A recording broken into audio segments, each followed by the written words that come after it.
Hi, boys and girls. It's story time with Mrs. Gaines. Are you ready for today's story? You are. So what do? We put our hands in our laps and we put on our listening ears so we can hear the story. Are you ready? Good. Today's story is Lady and the Tramp. Let's see what happens. It was Christmas Eve at the home of Jim Dear and Darling. Many brightly wrapped presents sat under the tree, but one was particularly cheery. Jim Dear picked it out first and handed it to his bride, saying, "It's for you, darling." And as Darling lifted the lid off the box, out jumped a cuddly Cocker Spaniel puppy. "Oh, how sweet!" cried Darling. "What a perfectly beautiful little lady." And so, Lady became the puppy's name.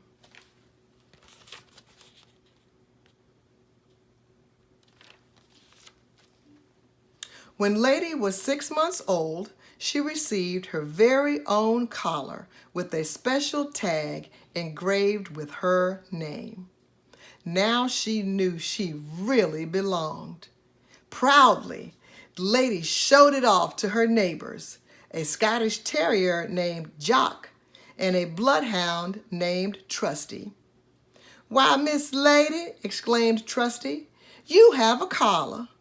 "Aye," Jock added, "she's a full-grown lady."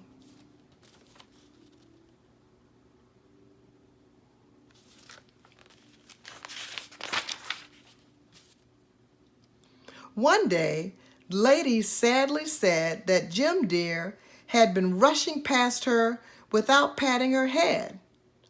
Darling hadn't taken her for a walk in ages, and they had been talking about a special event. Jock and Trusty smiled.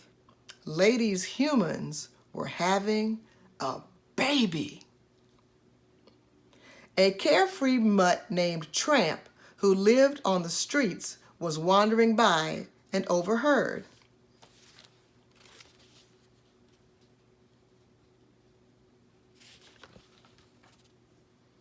"Just a cute little bundle of trouble," Tramp quipped as he swaggered over.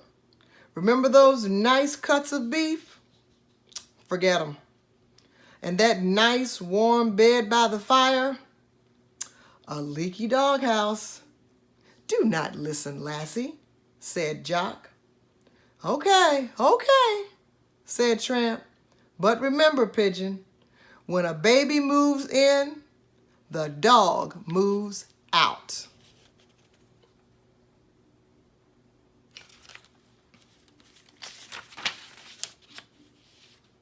One day, soon after, the baby arrived. And when Lady got a glimpse of him, she had to admit this thing called a baby was very cute. There was no sense in listening to that awful Tramp.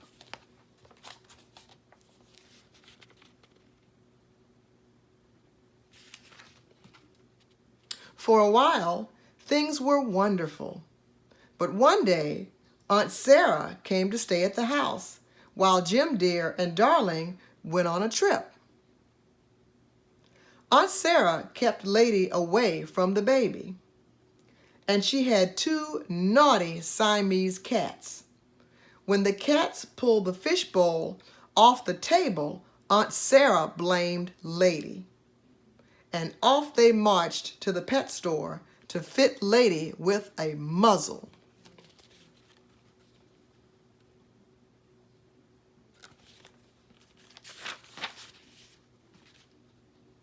Lady wasn't sure what a muzzle was, but when the clerk strapped one on her, she suddenly understood. It was a terrible thing. Lady twisted and turned, struggling wildly, and then got loose and ran off down the street. Suddenly, a pack of dogs began chasing Lady. Tramp happened to be passing by and saw that Lady was in trouble. He bared his teeth and growled, "Roar!" chasing the dogs away.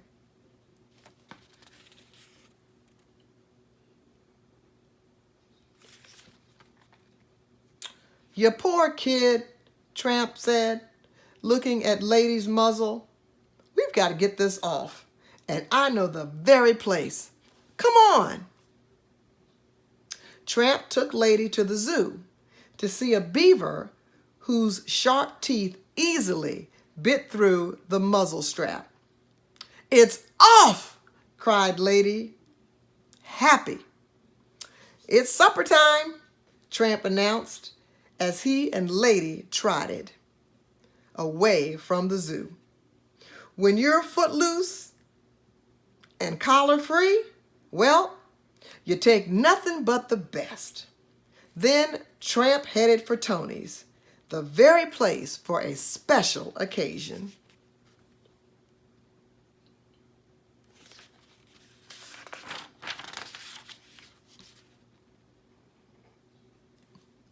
Tony was delighted to see Tramp and his new lady friend. "Tonight they get the best in the house. Spaghetti especial, heavy on the mozzarella." Tony serenaded the happy couple.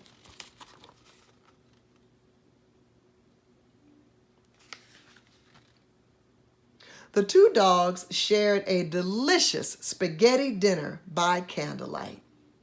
As they ate, Tramp nibbled one end of a noodle and Lady nibbled the other end of the same noodle. They nibbled and nibbled that noodle until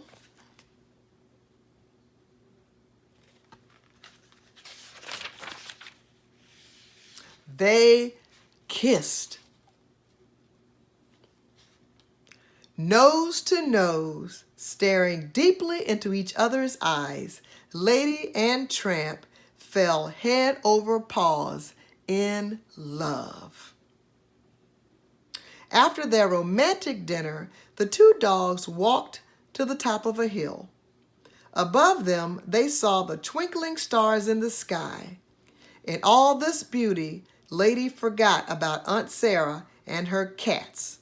She felt happy and in love.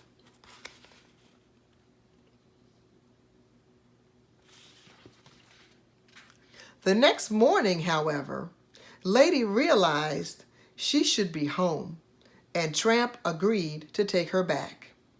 First, Tramp decided to sneak into a hen house and chase chickens. Lady hated every minute of it, especially when the farmer began to chase them. Lady was caught and taken to the pound. Lady was ashamed and afraid. The other dogs told her she'd be released soon, for she had a collar. Sure enough, a guard came for Lady. "You're too nice a girl in this place," he said, and handing Lady, let's try that again. "You're too nice a girl to be in this place," he said, handing Lady to Aunt Sarah.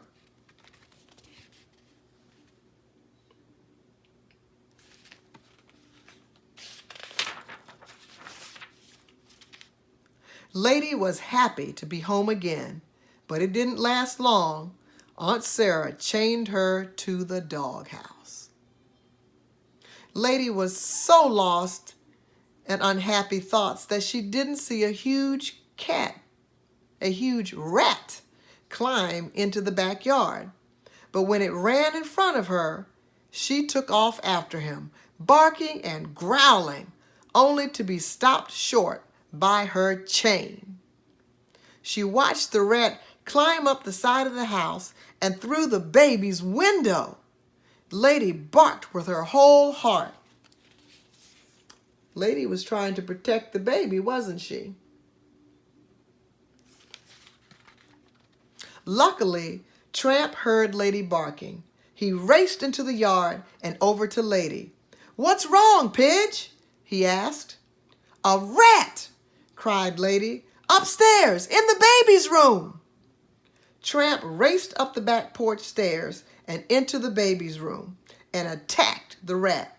He knew it was up to him to protect the baby.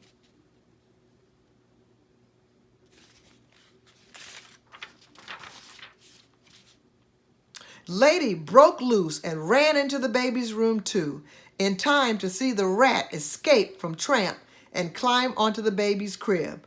But Tramp flew at the rat, saving the baby from harm.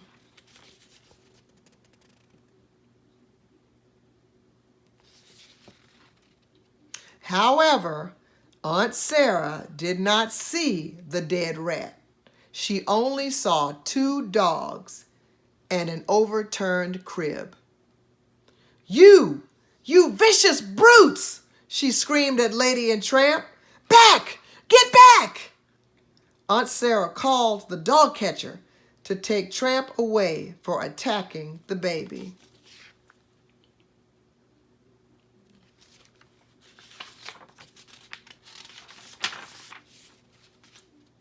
Just then, Jim Dear and Darling came home, and Lady led them up to the baby's room to show them the dead rat.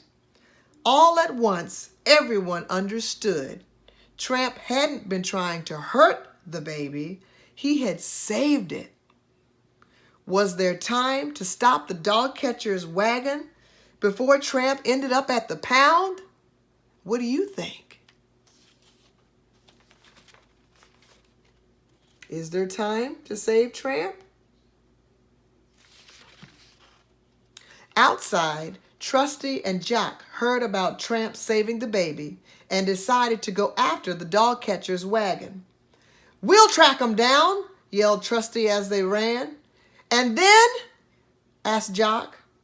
"We'll hold 'em. Hold 'em at bay."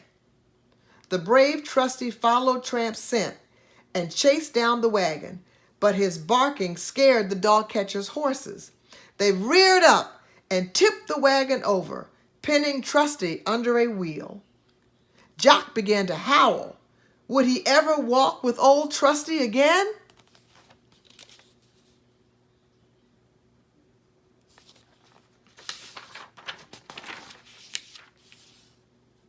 As it turned out, Jock had nothing to worry about.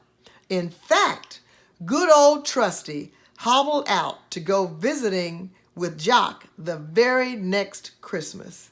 And the first place they visited was the home of their dear friends, Lady and Tramp. That's right. Tramp had finally traded in his wandering ways for a collar and a home with his lady. And now they had puppies, Scooter, Fluffy, Ruffy, and Little Scamp, who looked just like his dad. What a happy home and family.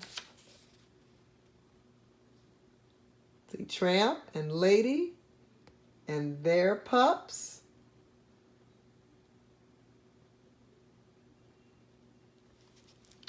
The end. Did you enjoy the book? I'm glad to know that. Be good and have a good day. Bye, boys and girls.